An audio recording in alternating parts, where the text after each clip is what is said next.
திருவாசகம் மாணிக்கவாசகர் அருளியது. சிவபுராணம் அத்தியாயம் 3 திருவண்ட பகுதி. நீற்றோன் காண்க நினைத்தொரு நினைதொரு மாற்றோன் காண்க வந்தோ கெடுவேன்.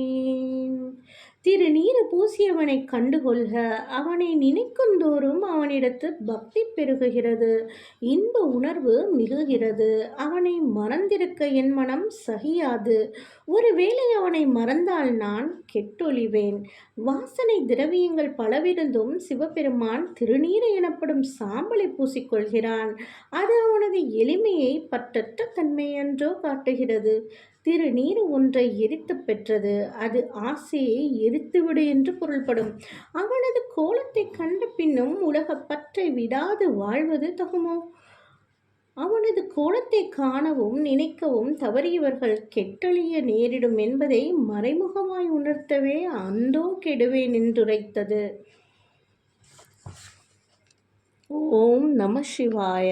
நன்றி.